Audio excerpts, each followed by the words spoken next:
La mitochondrie est un petit élément plus ou moins ovale avec deux membranes qui servent à la respiration cellulaire. On la retrouve dans les cellules des animaux et des plantes. Sa particularité est qu'elle contient son propre ADN qui va servir à coder pour la production de protéines. Lors de la fécondation, un ovule rencontre un spermatozoïde. L'ovocyte et le sperme amènent leur propre mitochondrie avec l'ADN mitochondrial qui va composer moins d'1% de l'ADN complet. Cependant, peu de temps après, les mitochondries paternelles sont dégradées. Pourquoi et comment s'effectue cette dégradation mitochondriale paternelle? Pourquoi? Lorsque l'élimination de ces mitochondries paternelles est retardée, on observe une augmentation de la létalité embryonnaire. Cela s'explique par le fait qu'il y ait plus de chances pour l'ADN mitochondrial du père d'être porteur de mutations. Car tout d'abord, l'ADN mitochondrial est plus fragile car il n'est pas associé à des histones, qui sont des protéines autour desquelles s'enroule l'ADN.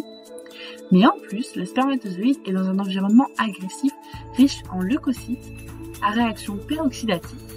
Cela attaque les lipides dont est composée la membrane du spermatozoïde lors de sa maturation dans le système de reproduction masculin. Face à ce stress oxydatif, le taux de mutation de l'ADN mitochondrial augmenterait donc fortement.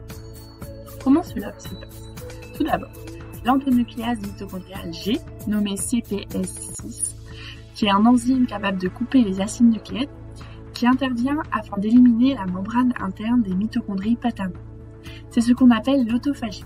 Puis, on va observer l'ubiquitination, une réaction qui utilise l'ubiquitine, un marqueur de protéines à éliminer afin d'éliminer l'ADN mitochondrial paternel au sein de la mitochondrie. En bref, lors de la fécondation d'ovocytes, les mitochondries paternelles sont rapidement ubiquitinées 3 minutes après la fécondation dans l'embryon. Puis elles sont séquestrées et dégradées dans des autophagosomes qui sont des structures à double couche qui va délivrer des composants cytoplasmiques au lysosome dans les voies lysosomales. Le protéasome est quant à lui un complexe enzymatique qui va dégrader les protéines mal repliées ou dénaturées. Ainsi, l'ADN mitochondrial va disparaître complètement lorsque l'embryon a atteint le stade d'environ 26 secondes. En conclusion, donc l'ADN mitochondrial vient que de la mère, donc ça va être utile pour l'étude de deux types d'analyses.